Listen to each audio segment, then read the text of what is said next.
ça va un petit peu trop vite. Vous pouvez lever la main, pour, le signaler, mettre un mot dans le chat, que Charlie et moi allons surveiller, régulièrement et puis, si vous avez des questions, bien sûr, vous aurez un temps, pour les poser à l'issue de l'atelier. Donc, on commence avec le niveau débutant, de la ludopédagogie, donc, des outils simples à créer et à utiliser. Et donc tout simplement, on peut commencer en s'inspirant de jeux qui existent déjà. Alors je vous ai montré 3 exemples, qui sont des exemples parmi d'autres que moi j'utilise en classe, qui sont dans un premier temps l'exemple du Time's Up, que vous connaissez certainement. Donc vous voyez que les cartes n'ont pas tout à fait la même forme que les cartes qui sont, dans le commerce. Elles sont, adaptées parce que je trouvais que c'était, plus pratique pour moi, ça prend moins de place. Donc c'est le même principe, ce sont les mêmes règles du jeu où les élèves vont devoir faire deviner, un terme particulier à un autre élève ou à un groupe d'élèves, en décrivant ce terme, puis ensuite en le mimant, puis ensuite en réutilisant, des mots qui ont été utilisés dans la description. C'est quelque chose qui fonctionne très bien, pour toutes les classes du collège, du cycle 3 au cycle 4. Ensuite, moi quelque chose que j'utilise en classe et que j'ai créé, c'est un jeu de rôle. Donc là, dans le contexte pédagogique, on est, sur une séquence qui parle de musique et esclavage et il s'avère qu'au cours de la séquence, on va dire, il y a eu des mots un peu malheureux, de certains élèves et plutôt que de me braquer, j'ai décidé en fait de leur faire travailler, le rôle, positif, et le rôle négatif, dans l'esclavage. Donc du coup, on va avoir, l'avocat du diable, donc vous voyez que c'est le personnage, qui apparaît en rouge à droite. On va avoir le défenseur des droits et des libertés, donc qui est, représenté, sous la forme de Captain America, donc ce sont des personnages Marvel, hein, que j'ai utilisés. On va avoir le scribe, donc c'est celui qui va être, capable de reprendre tout ce qui se passe au niveau des échanges. Il va y avoir, le juge de paix qui va être là pour statuer et en fait, tout le jeu de rôle, s'appuie sur, des passages, choisis du code noir et donc l'idée, ça va être de faire le procès de l'esclavage. Donc ça se déroule en 50 minutes et c'est quelque chose qui fonctionne plutôt bien et c'est assez curieux de se rendre compte que les élèves qui étaient assez vindicatifs, concernant, le statut de l'homme noir, à l'époque et encore aujourd'hui, quand ils sont dans le rôle de l'avocat du diable, finalement, ils trouvent ça plutôt, désagréable d'avoir à défendre des idées qui sont indéfendables. Donc voilà, c'est quelque chose qui m'a beaucoup aidé à avancer sur la séquence et puis le dernier jeu que je vous présente, qui est inspiré, de 2 jeux de plateau qui existent, c'est ce que j'ai appelé le défi dingue, j'aurais pu l'appeler autrement. C'est un jeu qui est un mélange entre le jeu de loi et le Trivial Poursuite. Donc vous avez un plateau où en forme de labyrinthe où les élèves vont circuler. Ça se joue avec des dés et avec, des sabliers comme vous le voyez en fonction de la case où on va tomber et puis il y a toute une série de cartes comme dans le Trivial Poursuite, où les élèves vont avoir questions-réponses. Et donc là, c'est un jeu de plateau que j'utilise du cycle 3 au cycle 4, parce que, bon, quand on joue au Trivial Poursuite, par exemple, on ne connaît pas toutes les réponses au jeu, et néanmoins, au bout d'un moment, on finit par les connaître. Donc ça veut dire qu'en jouant, les élèves vont finir par découvrir des notions, avoir des connaissances qu'ils n'avaient pas avant. Voilà. Charlie, je te laisse prendre la main sur l'écran pour la suite. Ouais, je viens de faire la demande de partage d'écran.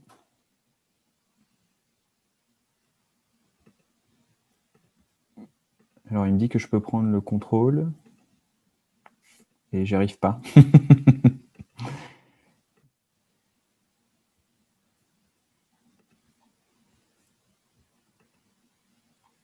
Vous m'entendez? Oui, on t'entend. Pourquoi j'arrive pas à prendre la main? Je ne sais pas. En fait, je vois pas ton écran. Je vois l'écran en cours d'enregistrement. Excusez-nous pour cet aparté, mais est-ce que j'ai juste mis utiliser Oui, ma... j'ai approuvé et Est-ce qu'il faut que je clique sur autre chose? Utiliser la disposition de clavier, afficher les commandes de réunion, annoter? Non? non. D'accord. Est-ce qu'il faut que j'ouvre quelque chose? Normalement, ça s'ouvre dans Zoom. Ou ça s'ouvre dans Chrome, ça se trouve dans autre chose? Alors, Charlie Rollo est au contrôle de mon écran, là, Eh moi, ben je vois. oui, Donc, ça je vois bien. Mais je sais pas comment. Ouais, je vois rien du tout sur mon écran s'afficher. On va refaire un essai. Je vais arrêter le contrôle à distance et je vais te redemander. Demander le contrôle à distance. Je te demande de nouveau. Cliquer pour démarrer le contrôle à distance. Ouais, ben super. non, et tu peux pas naviguer dans le Geniali, là? À partir de Zoom. Généralement, j'ai pas besoin de quitter, on est d'accord, hein. Non. Ouais. Tu peux pas, t'as pas accès aux flèches de navigation à droite. J'ai accès aux flèches de navigation. Tu peux pas cliquer. Mais je peux pas cliquer dessus. T'es sur Chrome? Non, je suis sur Safari. Ah, est-ce que c'est pas ça? Ce n'est pas plutôt en bas, écran partagé?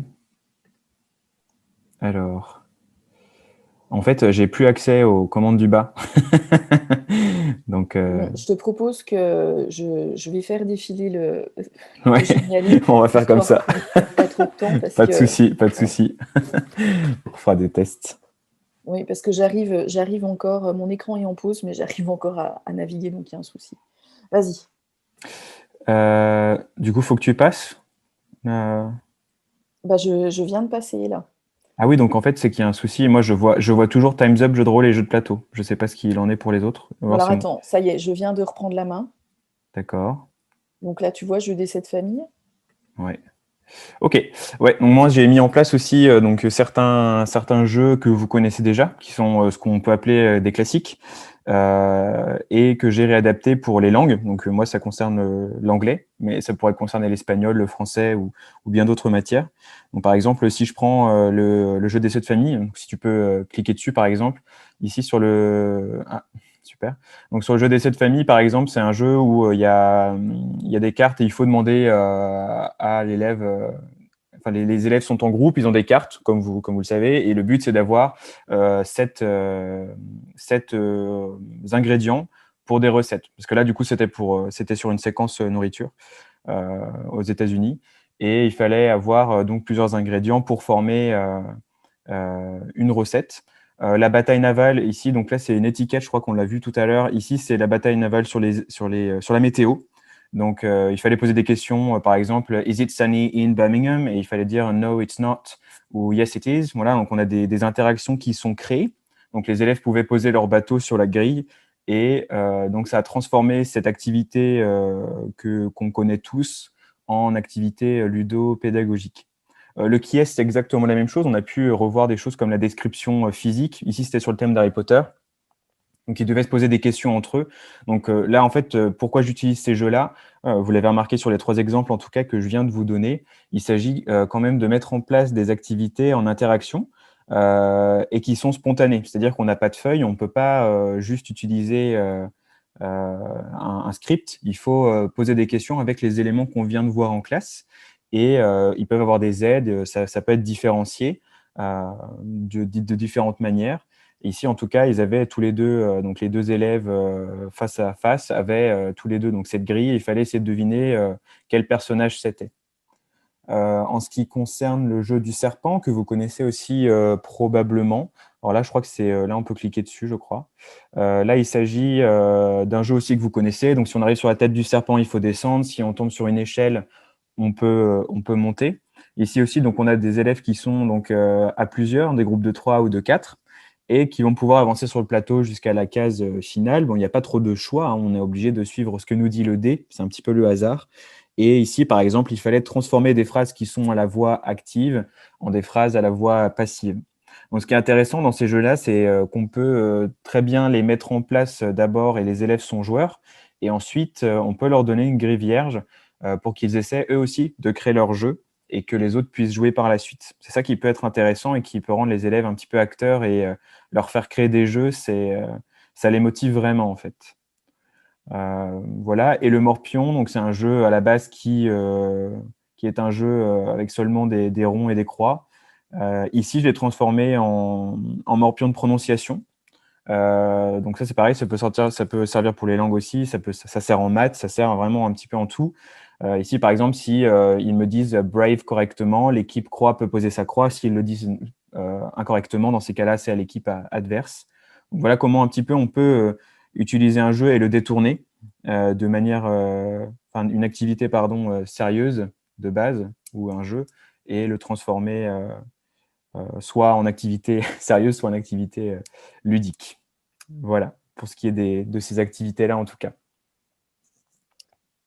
Alors, avant de passer, au niveau supérieur, au niveau confirmé avec le numérique en plus-value, est-ce qu'il y a eu des petites choses dans le chat ou est-ce que c'est bon? Pour le moment, il n'y a pas de questions dans le chat. N'hésitez pas à poser vos questions et puis on y répondra soit directement, soit à la fin de la présentation. Merci. Alors, on passe au niveau confirmé, donc cette fois-ci avec ajout du numérique. Alors attention, au niveau confirmé, c'était un petit peu pour garder, l'esprit ludique, mais, bien sûr, ça reste quand même à la portée de nombre d'entre nous. Donc, quelque chose que vous connaissez certainement déjà, ce sont les exerciceurs. Vous les connaissez certainement puisque pendant la première période, je ne pensais pas qu'on dirait ça aujourd'hui, pendant la première période de confinement, on a été amené à utiliser, beaucoup d'outils numériques qu'on n'utilisait peut-être pas autant avant. Donc, celui-là, je suis quasiment certaine que tous ceux qui sont dans cet atelier le connaissent. Il s'agit de Learning Apps. Donc là, je vous ai mis un modèle, qui s'appelle le jeu du millionnaire. Il y a plein de modèles différents qui sont donc, préprogrammés dans Learning Apps.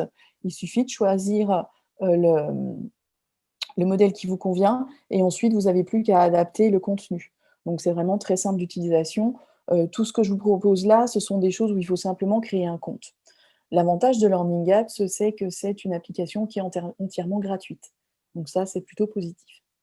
Learning Apps aussi, je crois que ça doit être basé en Allemagne. Concernant Educaply, donc là, on est sur une plateforme espagnole qui va être, visuellement peut-être moins jolie que Learning Apps, mais qui va avoir un petit plus, parce que vous savez que dans le cas du RGPD, on est un petit peu limité, officiellement concernant, l'usage de ce genre d'application. Dans Learning Apps, si vous voulez récupérer les données des élèves, les résultats des élèves de leurs activités, il va falloir que, vous créiez des classes, donc que vous importiez des noms et prénoms ou bien des chiffres qui correspondent aux noms, et cetera. Et donc les données sont collectées à l'intérieur de Learning Apps. Educaply va éviter, ce passage de créer des classes. C'est-à-dire que vous allez pouvoir, créer des exercices et ensuite générer des codes qui seront distribués aux élèves. Les élèves se connectent uniquement avec ce code et n'indiquent ni le nom ni le prénom. Donc c'est à vous après, d'associer, à qui vous avez donné le code qui permet de jouer. Donc moi, Educaply, je l'avais utilisé beaucoup, dans le cadre de battles interclasses, pendant le confinement parce qu'ils aimaient bien, l'idée de pouvoir s'affronter. Ils voyaient des résultats globaux, en fait. Ils voyaient que, par exemple, la classe de 5e A avait obtenu tant de points contre la classe de 5e B. Educaply, c'est partiellement gratuit. Voilà, pour avoir accès à toutes les fonctionnalités, il faudra payer notamment pour enlever les publicités. Alors bon, les publicités avec les élèves, c'est jamais trop génial, surtout que je crois de souvenir que dans Educaply, elles ne sont pas forcément sélectionnées. Ensuite, WordWall, donc ça, c'est, une application qui est très intéressante parce que ça permet, d'avoir accès à des jeux qui ont l'aspect de jeux vidéo. Donc là, je vous ai mis un petit exemple. Donc c'est le jeu du train. Il va falloir que les élèves fassent tomber dans le train, donc vous voyez pas bien, hein, mais eux, ils voient très bien, c'est en plein écran, qu'ils fassent tomber dans le train les bonnes étiquettes des ballons. Alors corde frottée, je pense que c'est bon, je vais rater, voilà, hop, poum. Vous voyez? Donc voilà et plus ils avancent dans le jeu, donc vous choisissez le nombre de niveaux qu'il va y avoir dans le jeu. Plus vous avancez dans le jeu, plus le train accélère, plus il y a d'étiquettes et plus ils doivent se surpasser. Ça, on va dire que c'est quelque chose qui fonctionne très, très bien avec les élèves. Voilà. WordWall, c'est partiellement gratuit aussi. Pareil de mémoire, je crois qu'on peut créer 5 jeux.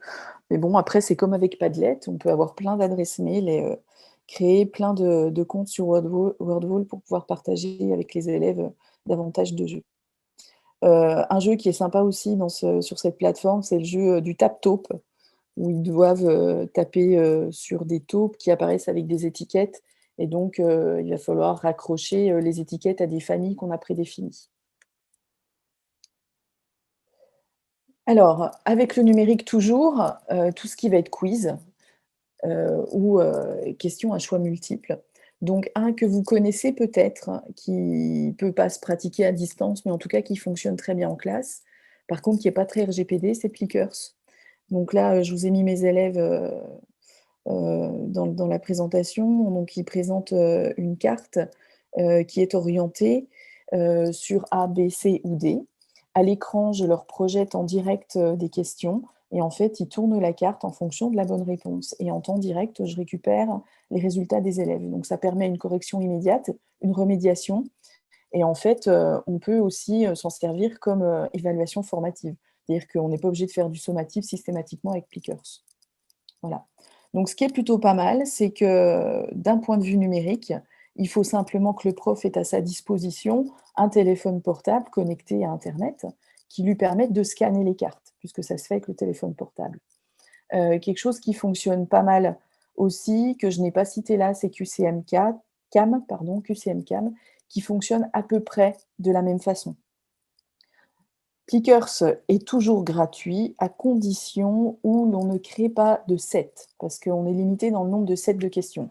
Un set, c'est un groupe de plusieurs questions. Donc, si vous voulez créer plusieurs sets, forcément, à un moment donné, il faudra payer. Mais si vous mettez toutes vos questions à la suite et que vous les affiliez à une classe, à ce moment-là, vous n'avez pas à payer, ça reste complètement gratuit. Ensuite, 2 autres applications, qui sont de la même famille, Kahoot et Quizzes. Elles fonctionnent un petit peu, dans, la façon de l'utiliser avec les élèves. De toute façon, c'est comme pour Plickers, il va falloir que vous créez vos questions en amont sur un compte, prof, un compte admin et puis ensuite, vous allez jouer ce jeu en direct avec les élèves. C'est-à-dire que vous allez lancer le jeu en classe.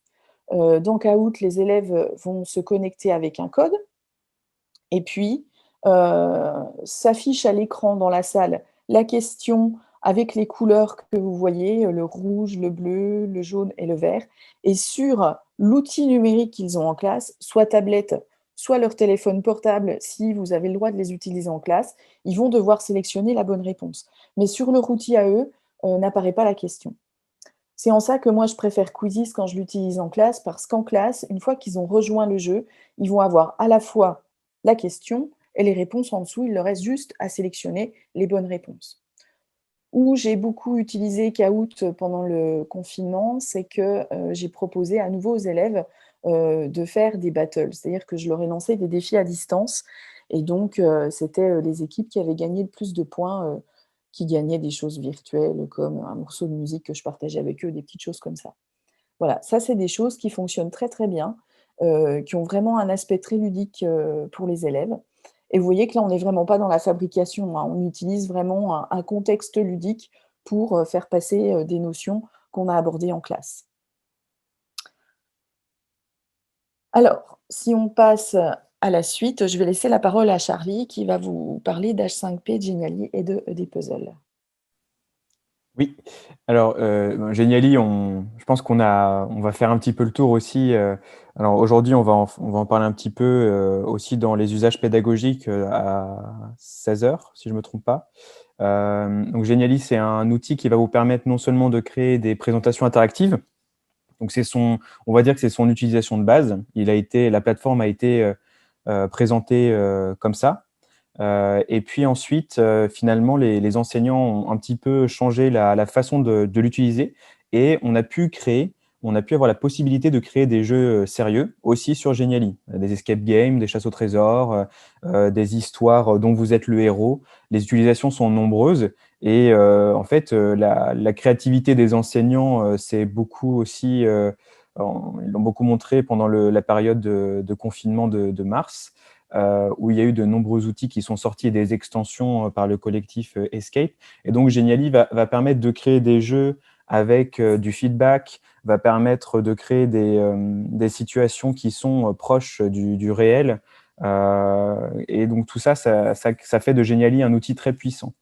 Il y a quelqu'un qui parle de cuisinière aussi dans, dans le, dans le chat. Donc ça, c'était plus par rapport à ta présentation, Anne-Claude. Oui, on n'a pas parlé de cuisinière, mais ça permet de créer des exercices interactifs. Et justement, je vais faire le lien avec H5P.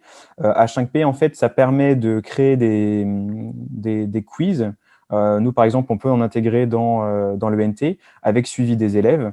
Alors, H5P, c'est quoi? Ça va être des vidéos interactives dans lesquelles on va pouvoir déposer des questions, des vrais-faux, comme dans Edpuzzle d'ailleurs. Edpuzzle permet exactement la même chose, c'est-à-dire qu'on va trouver une vidéo sur YouTube et on va pouvoir intégrer des questions. H5P, ça va être aussi ça va être aussi des exercices comme qu'on peut retrouver dans Learning Apps. Ça va être des textes à trous, ça va être différents exercices qui sont intéressants et qui vont pouvoir permettre la diversification des activités que vous allez proposer. Alors nous, notre ONT, c'est OSE, mais si vous avez une plateforme Moodle, dans toute plateforme Moodle, on peut intégrer du H5P. H5P, oui, il y a une manière de l'utiliser donc gratuitement. C'est à chaque fois je me trompe, je crois que c'est h5p.org. Vous allez pouvoir créer un compte, créer des exercices gratuitement, et par la suite, vous devez l'intégrer quelque part. Parce que ils disent que voilà, sur du long terme, il est possible qu'ils suppriment les exercices s'ils ne sont pas intégrés quelque part. Donc, il faut bien faire attention à ça. Voilà. Alors, il faut voir sur Cosmos, je m'y connais un petit peu moins. Est-ce que c'est possible d'intégrer du H5P? Anne-Claude, est-ce que vous avez une plateforme Moodle sur H5P, Oui, sur oui, Cosmos? oui, sur Cosmos, on a H5P et on a la plateforme Moodle. Ouais. Ouais. Et oui, en effet, Frédéric, il est possible de mettre du H5P sur Geniali. Je l'ai fait pour un jeu d'évasion, justement. J'ai intégré une vidéo avec du coup une vidéo interactive, ce qui fait que les élèves devaient regarder la vidéo entièrement, répondre aux questions, et s'ils répondaient bien aux questions, à la fin, ils obtenaient un chiffre de la combinaison. Voilà, donc c'est possible. Ouais, et H5P, c'est pas que des vidéos interactives, il y a vraiment beaucoup de choses. C'est assez large, là, on n'a pas le temps vraiment de vous montrer tout en détail, mais c'est possible. Voilà. Il fonctionne toujours depuis, ça fait 1 an qu'il est dessus. Ma vidéo, justement, j'ai regardé il y a quelques jours et la vidéo était toujours présente et on peut toujours la regarder, répondre aux questions et obtenir le code, en effet. La prise en main, ça dépend de ce que vous voulez faire. Les vidéos interactives, c'est plus compliqué, mais il y a des textes à trous, des étiquettes à faire correspondre, tout ça, c'est possible. Ouais, il faut essayer, il faut tenter. Et ceux qui sont dans l'Académie de Versailles, on a une plateforme qui s'appelle Elea, qui permet aussi d'intégrer du H5P, donc c'est pour ça que j'en parlais. Voilà. Je te redonne la parole, Anne-Claude. Alors, ED Puzzle, du coup. Oui, ED ouais. Puzzle, c'est une plateforme qui permet de faire des vidéos interactives dans laquelle vous allez pouvoir intégrer des quiz. Donc c'est pareil, ça fonctionne plutôt pas mal avec les élèves et puis, on peut, leur proposer un feedback immédiat, donc une réponse immédiate en cas d'erreur et ça, c'est, plutôt positif parce que dans un cadre ludique, il va toujours falloir, fonctionner avec, le système, «J'ai bien répondu, je suis félicité, j'ai mal répondu, c'est pas grave, éventuellement je te donne un indice ou bien je te donne la réponse» pour pouvoir progresser. Nous passons à la suite, donc cette fois-ci, le niveau expert, donc la ludopédagogie comme expérience globale. Par expérience globale, en fait, on entend le fait qu'il faut que tout l'emballage de votre ludicisation soit, scénarisé. Donc c'est pour ça qu'on peut pousser, les pratiques ludopédagogiques à, gérer sa classe de cette façon-là. Donc moi, je vous propose 2 outils que j'ai utilisés et que j'utilise encore en classe, les fiches d'îlots. Donc ça, c'est assez simple, hein, vous les créez avec un traitement de texte. Donc là, il y a une fiche par îlot, il y a 20 points par îlot. Pour certaines activités, je leur dis: «Attention, là, cette fois-ci, on joue pour, 4 points verts. Le premier îlot qui propose, les bonnes réponses va obtenir les 4 points, le second aura 3 points» et cetera. Le but étant que jamais personne, ne termine avec 0 point et le premier îlot qui arrive, aux 20 points a gagné. J'indique les compétences qui sont travaillées parce qu'à chaque fois, à chaque fiche d'îlot, je vais fixer des compétences précises et puis ici, vous avez, les membres de l'équipe aussi qui apparaissent. Donc j'ai pris des fiches d'îlot sur le thème Harry Potter. Après, on peut adapter en fonction de son public. Je ne suis pas sûre qu'avec, les troisièmes, je prendrai, Harry Potter. Avec les troisièmes et avec les cinquièmes, j'ai testé la plateforme Classcraft qui a une version gratuite et une version payante. Donc moi, je l'ai utilisée en version gratuite, il y a 2 ans. Là, cette année, le contexte sanitaire ne m'a pas permis, de mettre ça en place, pour le moment. l'année dernière non plus d'ailleurs. Donc là, c'est aussi un outil de gestion de classe où les élèves vont pouvoir s'inventer un personnage qui est un peu de l'univers Heroic Fantasy et du coup, c'est vraiment très agréable pour eux parce qu'ils vont pouvoir améliorer leurs performances, leurs points d'XP, leurs points de survie et cetera, en répondant, pardon, aux compétences que l'enseignant souhaite travailler. Donc, ça, c'est très intéressant. Par contre, dans la version gratuite, il y a tout un merchandising qui est derrière, qui peut être un petit peu, gênant pour les élèves parce que, on va essayer de leur vendre des t-shirts à l'effigie de leur personnage et cetera. Donc c'est pas forcément très sain et donc, c'est pour ça que Charlie a fait quelque chose de génial, dont il va vous parler lui-même. J'aimerais bien essayer de nouveau de reprendre Oui, la... sauf que Charlie, il nous reste 5 minutes, donc c'est pour ça que là, Ok, ok, bon. Donc si tu pouvais juste ouvrir ouais, la mais il faut fiche. que je te Ouais, bloque. vas-y. Je n'y arrive plus. Vas-y, vas-y. Donc la Glide Apps, en fait, à la base, c'est une plateforme qui permet de créer des applications à partir d'une Google Spreadsheet. Donc là, par exemple, vous voyez, donc là, j'ai mis des maisons que vous connaissez très bien, hein, qui font partie de l'univers d'Harry Potter. Et donc, cette application permet de donner des points. Donc, ça permet un petit peu de concrétiser la gestion de classe, comme l'a montré tout à l'heure Anne-Claude sur la version papier. Donc, on peut donner des points.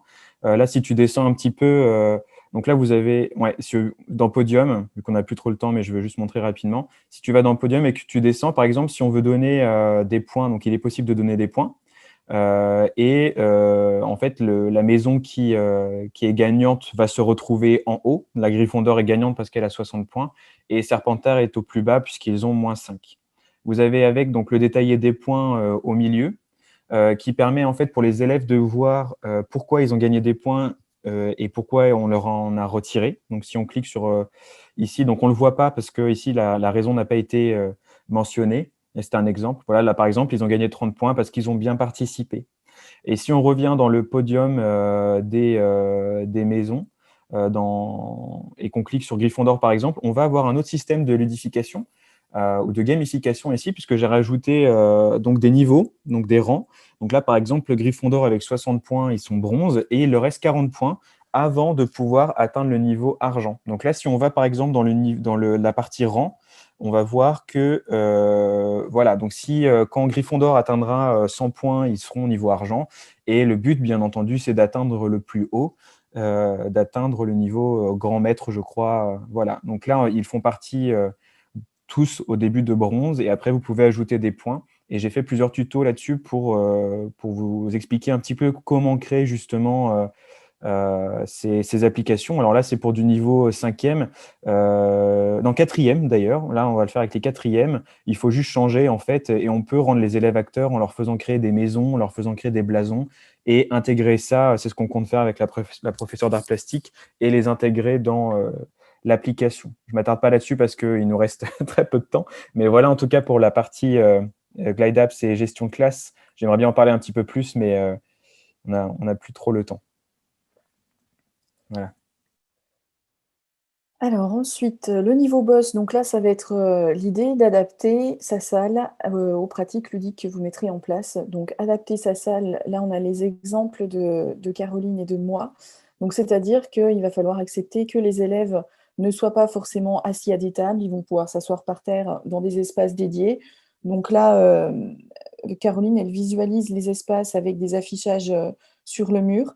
Les élèves sont en train de jouer. Alors, je ne saurais vous dire à quoi, hein. Elle aurait dû être là, mais en fait, elle a été prise sur un autre atelier simultanément. Et puis moi, comme j'ai une salle que j'ai la chance d'avoir très grande, donc j'ai fait plusieurs espaces dans la salle. Donc là, vous les voyez en train de jouer autour d'îlots qui ont été créés avec des tables traditionnelles de place, que j'ai rassemblées par 3. Et puis là, dans cette vidéo que je vais avancer un petit peu, on voit les différents espaces qu'il y a dans la salle. Donc les espaces estrades qui sont des espaces de chant, mais sur lesquels je mets à disposition des coussins pour les élèves que vous allez voir maintenant. Donc ils peuvent se vautrer sur les estrades ou bien se mettre au sol. On voit mieux les îlots là où ils ont à disposition des tableaux A3 et des classeurs qui contiennent l'ensemble des documents. Vous avez vu passer un petit coin canapé bibliothèque avec des fauteuils. Et donc, chacun de ces espaces est mobilisable par les élèves et ils ont un endroit où ils vont pouvoir retrouver les jeux qu'ils peuvent utiliser en classe. Voilà, donc j'arrête là la vidéo afin qu'on puisse terminer parce que du coup, comme on a commencé en retard, on va être un petit peu pris par le temps. Le niveau super boss, ça va être la création de jeux épistémiques, comme le dit Eric Sanchez, dans un ouvrage de 2015.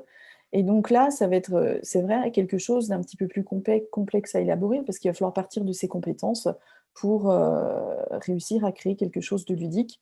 Donc je vous parle rapidement des 2 qui me concernent. Donc, le livre interactif, qui est un livre dont on est le héros, donc qui a été scénarisé par les élèves et qui a été mis en image par moi. Donc c'est un livre qui sensibilise les élèves de 5e et 4e à l'esclavage.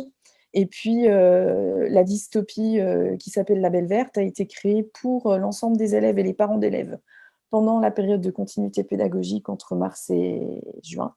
Où là, ben, ils découvrent comment ça aurait pu se passer si on avait fait autrement. Donc c'est quelque chose de complètement délirant qui est inspiré du film de Colin Serrault.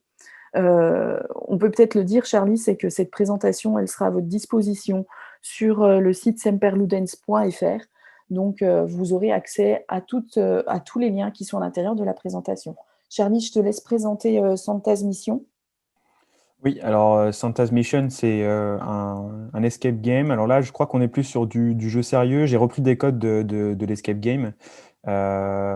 Donc, il s'agit d'un jeu qui va permettre de remobiliser des connaissances et des compétences aussi, des activités langagières qui ont été abordées dans une séquence sur Noël.